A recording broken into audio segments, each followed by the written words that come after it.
कहते हैं तदर्पिता अखिलाचार सन, उन्हीं को सब आचरण को समर्पण कर दो। जो भी तुमने किया है करने के बाद अरे मैंने ऐसा कर दिया करके कर्तापन में मत आना। हम ये कहते हैं, पता नहीं चलता कभी कुछ कर बैठते हैं, फिर उसके बाद अरे मैंने ऐसा कर दिया करके आत्मग्लानि में उतरते हैं। आत्मग्लानि भी, जितना दंभ और अभिमान प्रेम के लिए बाधक है, आत्मग्लानि भी बाधक है। गुरु होते हैं इसीलिए जिनके पास जाके तुम सब आत्मग्लानि को बहा दो, सब तरह की अभिमान को बहा दो। अभिमान तो टिकता ही नहीं गुरु के सामने, टिक ही नहीं सकता, ना दंभ टिकता है ना अभिमान टिकता है। आत्मग्लानि जो टिक जाएगा तुम्हारे भीतर, उसको भी गुरु के पास जाके समर्पण कर दो, वो हो जाता है। ज्ञानी के पास जाके समर्पित कर दो, तदर्पिता अखिलाचार, भगवान को समर्पण कर दो।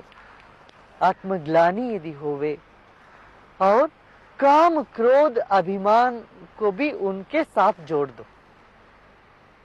कामना उठी तो उसी की कामना करो। जब उसी की कामना हो जाती है और कामना कुछ रह नहीं जाता। गुस्सा करना हो तो उसी पर करो, और किसी से करके क्या लेना देना है, करना तो उसी पर करो।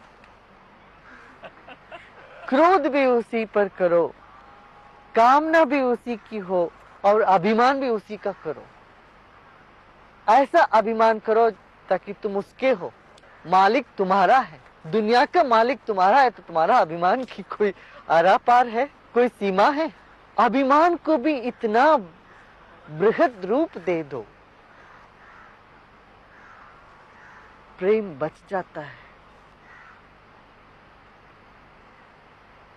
प्रेम की मौत होगी नहीं फिर, तभी प्रीत पुरानी होती है। अक्सर लोगों का प्रेम जो है ना पुरानी नहीं होती, वो तो ताजा ताजा रहता है और जल्दी मर जाता। 2-4 दिन प्रेम हुआ, बस 5वें दिन वो खत्म हो गया।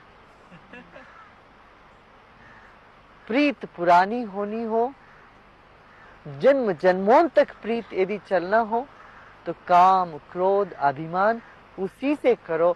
औरों से करके तनाव से भरोगे, उससे करोगे तो भक्ति में बढ़ोगे। सीमित दृष्टिकोण से काम भी, क्रोध भी, मोह भी, अभिमान भी तुम्हें थका देगा। तुम थक जाओगे, तनाव से भर जाओगे, क्षीण होने लगोगे। मगर वही क्रोध, वही कामना, वही अभिमान उस विराट से करोगे तो फिर तुम और फलपोगे। त्रिरूप भंग पूर्वकम नित्य दास्य नित्य कांता भजनात्मकम प्रेमम कार्यम प्रेमैव कार्यम। त्रिरूप भंग पूर्वक, ये जो 3 तरह का प्रेम है ना, त्रिरूप, 3 रूप का है। सात्विक, राजसिक, तामसिक प्रेम। इनसे परे भी एक प्रेम है, वह भक्ति है, पूर्ण है, और इन तीनों को समेटा हुआ है उसे। त्रिरूप भंग पूर्वकम नित्य दास्य नित्य कांतात्मक, 2 तरह का प्रेम मुख्य है। एक तो दास का भाव, आप मालिक हो मैं दास। दूसरा सखा भाव, कांता, कांता भाव। सखा भाव हो या दास भाव हो, इन 2 ही भाव में निकटता है।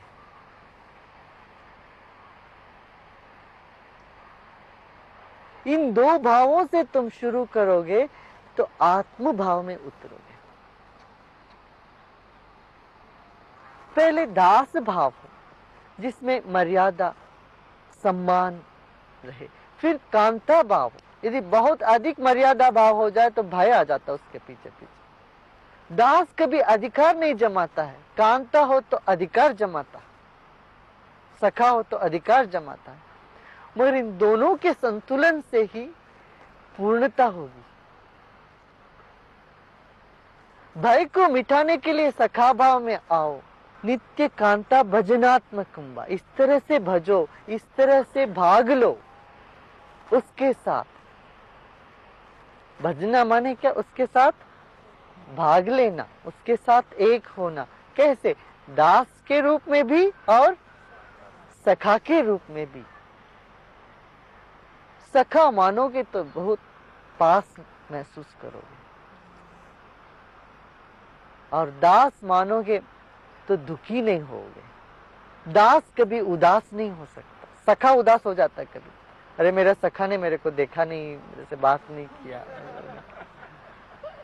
सखा सखी, सखा सखी के बीच में जो तकलीफ है वो दास भाव उसके साथ जरा सा मिल जाए तो मिट जाएगी। एक दूसरे का दास, ऐसा नहीं तुम मेरा दास हो, तुम मेरा दास हो तो उदास ही है, तुम मेरा दास नहीं होगा, उदास हो जाएगा। सखा उदास हो सकता है, दास नहीं। तो नित्य माने कभी कभी नहीं, रोज रोज दास भाव और सखा भाव में भजन करते हुए प्रेम कार्यम प्रेमैव कार्यम, प्रेम ही करना है, प्रेम ही करना है और कुछ नहीं करना है। भक्ता एकांतिनो मुख्य। अगला, अच्छा हम दास होते हैं, कई लोगों के दास हो जाते हैं तब नहीं काम। सखा होते हैं, सबके सखा है, ये नहीं होता है। पहले तो एक का ही सखा हो जाओ, जब तुम एक हो जाओगे फिर सबके सखा हो जाओगे। जब तक तुम एक नहीं हुए तब तक एक का ही सखा बनो और एक का ही दास बनो। इसलिए कहते हैं अन्यथा शरणम नास्ति त्वमेव शरणम मम तस्मात् कारुण्य भावेन रक्ष रक्ष महेश्वर। जब प्रणाम करते हैं कहते हैं भगवान मैं सिर्फ तेरे शरण में आता हूं।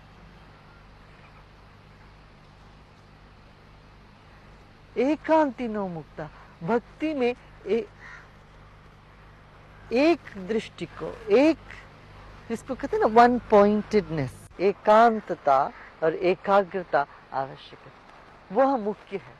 भक्तों में भी वो और मुख्य, जिसका लगन एक तरफ से लग गया, बस इधर उधर भटकने की कोई संभावना ही नहीं। भक्ता एकांतिनो मुख्यः कंठावरोध रोमांचाश्रुभिः परस्परं लापमानः पावयन्ति कुलानि पृथ्वीं च। जब ऐसा एक मुखी प्रेम होता है तब कंठावरोध होता, माने गला रुकता है, रोमांच होती है पूरे शरीर में और आंसू बहता है। उसके बारे में बोलने से आंसू बहती है, उसकी कथा सुनने से आंसू बहती है, उसकी चर्चा में रोमांच होता है। यह प्रेम का लक्षण है। ये मुख्य भक्त जो है, प्रधान भक्त, पूर्ण भक्त का ये एक लक्षण है। कंठावरोध रोमांच परस्परम लापमाना, एक दूसरे को सुनाते जाते हैं उसकी कहानी, उसका महिमा, एक दूसरे को यही चर्चा बात करते रहते हैं। और पावयन्ति कुलानि, अपने कुल को भी पवित्र करते हैं और पृथ्वी को भी पवित्र करते हैं। जहां जाते हैं वैसे लोगों के भीतर प्रेम जगाते हैं, उनके मन का जो मैल को धो लेते हैं और पवित्र करते हुए चले जाते हैं। पावयन्ति कुलानि पृथ्वीं च, ऐसे व्यक्ति जहां चलते हैं वहां स्थान पवित्र हो जाता है। भक्तों की ये महिमा है। भक्त जहां भी जाता है वो स्थान को पवित्र कर देता है, वहां के जन मन को पवित्र कर देता है। तीर्थी कुर्वन्ति तीर्थानि सुकर्मी कुर्वन्ति कर्माणि सच्चास्त्री कुर्वन्ति शास्त्राणि। ऐसा भक्त ही, माने ये मत समझो कोई भक्त है हम नहीं हो सकते। मैं कहता तुम भी हो, तुम कोई कम नहीं हो। बस एक दृष्टि आ जाए, तुम एकांतित हो जाए तुम्हारा प्रेम, तुम भी हो। तीर्थी कुर्वन्ति तीर्थानि, तीर्थ स्थान होता है संतों से, प्रेमियों से। पंडों से नहीं, जहां प्रेमी बैठते हैं वही तीर्थ स्थान हो जाता है। जहां ज्ञानी बैठते हैं वही तीर्थ स्थान हो जाता है। तीर्थ तीर्थ बना इसलिए वहां प्रेमी ज्ञानी रहे कभी न कभी। तो वो तीर्थ को भी तीर्थ बना देते हैं। हर कर्म सुकर्म हो जाता है। वो कुछ भी करें वह कर्म पवित्र कर्म होने लगता है। तो कि भक्त कोई गलत कर ही नहीं सकता। करेगा कैसे? भक्त को कुछ चाहिए ही नहीं। उसके कण कण में समर्पण है, उसके कण कण में श्रेय है, उसके हर सांस में श्रेय ही श्रेय है सबके लिए। ना कोई ममता है, ना कोई मैं कुछ है ही नहीं भीतर। या वह मैं सब कोई है, ऐसा समझे। मुझ में जैसे घर के प्रधान व्यक्ति घर के हर व्यक्ति को अपना समझते हैं, इस तरह एक भक्त के लिए सब कोई अपने हो जाते हैं। ऐसा नहीं खो जाते हैं, ये भी नहीं है, सब है ही, मगर ये जान लेते हैं सब कोई मेरे हैं, ये जान लेते हैं। करना नहीं पड़ता, वो होता है। सुकर्मी कुर्वन्ति कर्माणि, जो भी कर्म करते हैं वो सुकर्म हो जाता है, अच्छा कर्म हो जाता है। सच्शास्त्री कुर्वन्ति शास्त्राणि, शास्त्रों को वो सच्चा शास्त्र बना देते हैं। मगर जो सुना है लिखा है उसको प्रमाणित कर देते हैं। जीवन में उतरे शास्त्र तभी वो सच्चा शास्त्र हुआ। जो किताबों में रहा सिर्फ तब तक वो सच्चास्त्र नहीं हुआ। सच शास्त्री कुर्वन्ति शास्त्राणि, शास्त्रों को जीवन में उतार लिया है तब वो शास्त्र की महिमा बढ़ गई।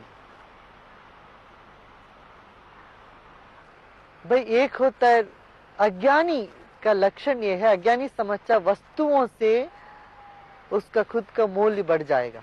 मेरे पास गाड़ी हो तो मेरा मूल्य बढ़ जाएगा, ऑडी हो तो मेरा मूल्य बढ़ जाएगा, बेंज कार हो मेरे पास, मेरा महत्ता बढ़ जाएगी।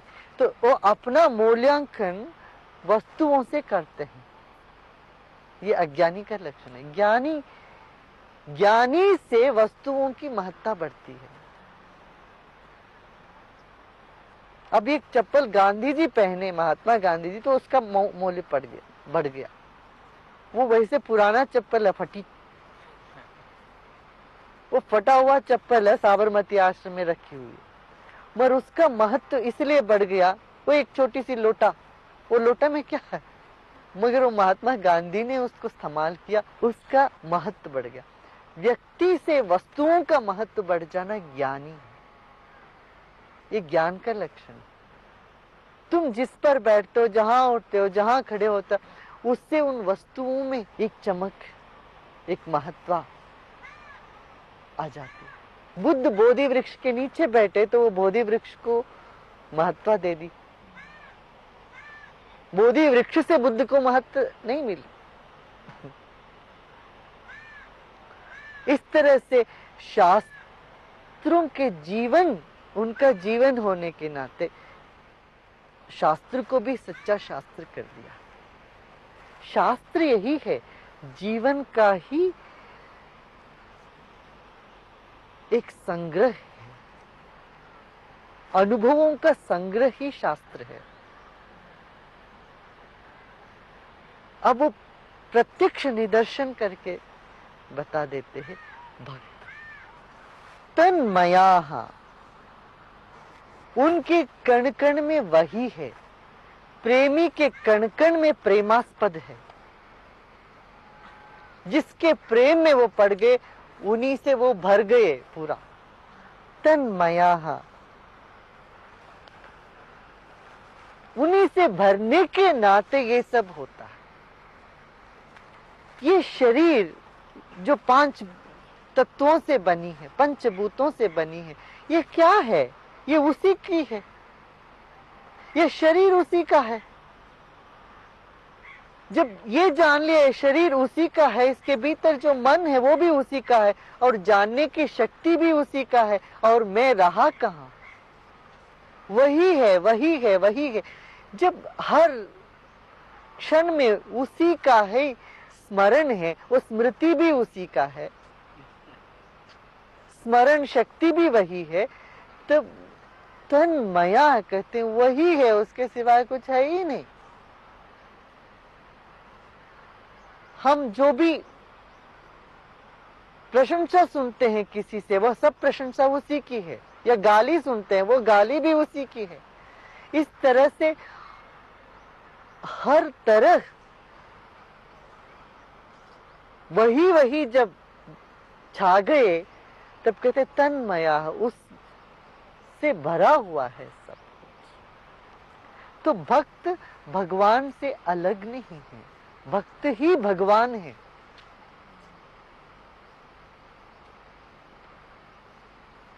भगवान को खोजने मत निकलो, भक्तों को खोज लो, बस भगवान मिल ही गए।